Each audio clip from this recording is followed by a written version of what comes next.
Inventario es el registro documental de bienes y objetos de una persona física o una comunidad, realizado con mucha precisión y prolijidad en la plasmación de los datos.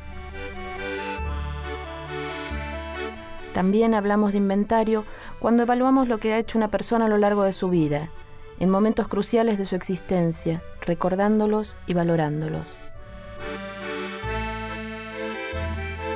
Nuestro inventario es un pausado andar por patios soleados y cálidos cuartos, de recuerdos y de presentes.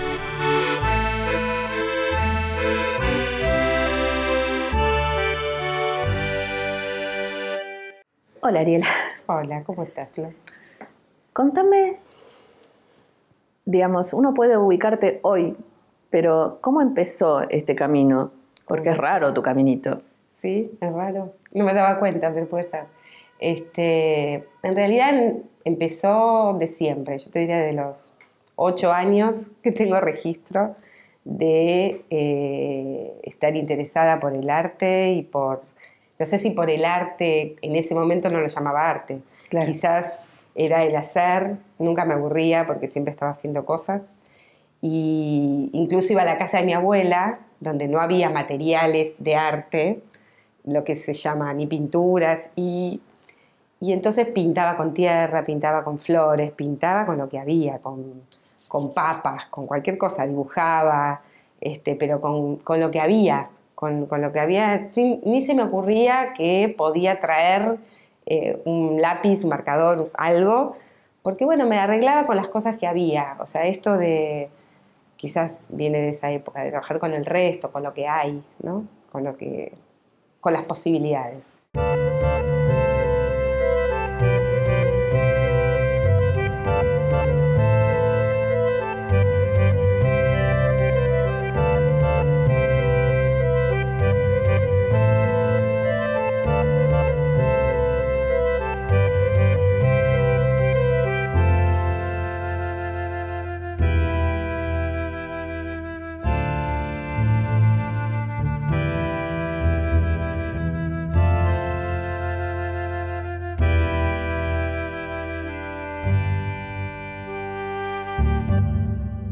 Y un taller de cerámica, como que mi ideal era ser como esa profe, a los 8 años.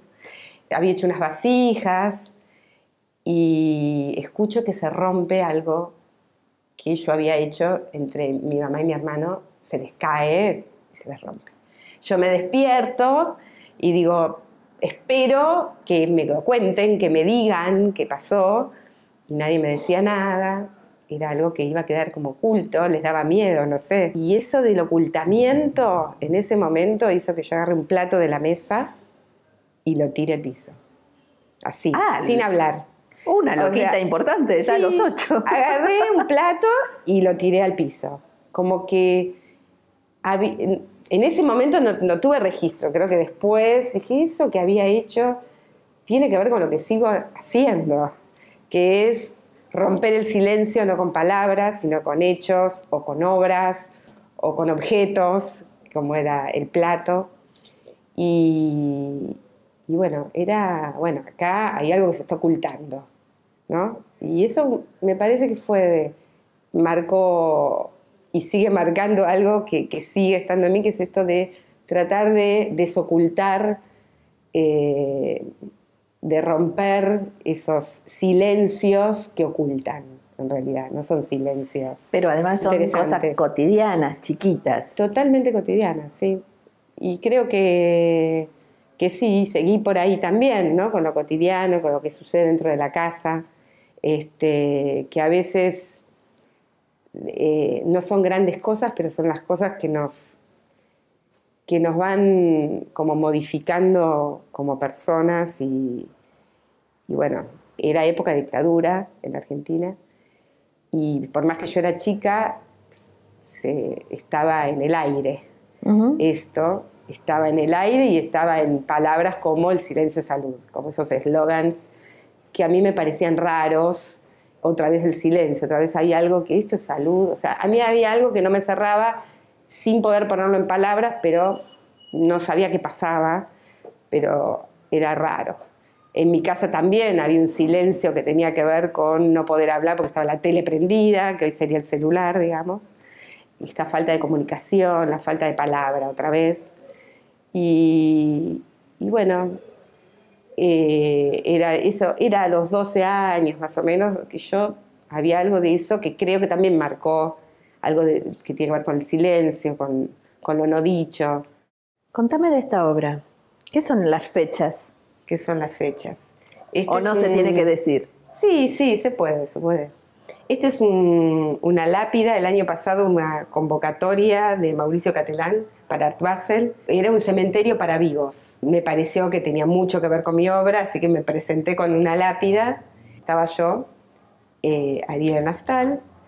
Y las fechas que me preguntabas tienen que ver justamente con nacimientos y muertes, las dos cosas. Porque yo creo que hay algo de en el transcurrir de la vida hay momentos que uno siente que te refundan. Que te refundan. Sí, tal cual. Momentos de muerte y momentos de renacer. Bueno, el primero tiene que ver con mi nacimiento real, después con el 78, que tiene que ver con la dictadura y con algo que se muere, que es un poco la infancia y un poco darme cuenta que bueno, las cosas que pasaban, ¿no? Yo creo que ahí empecé a tomar conciencia de lo que pasaba en el país.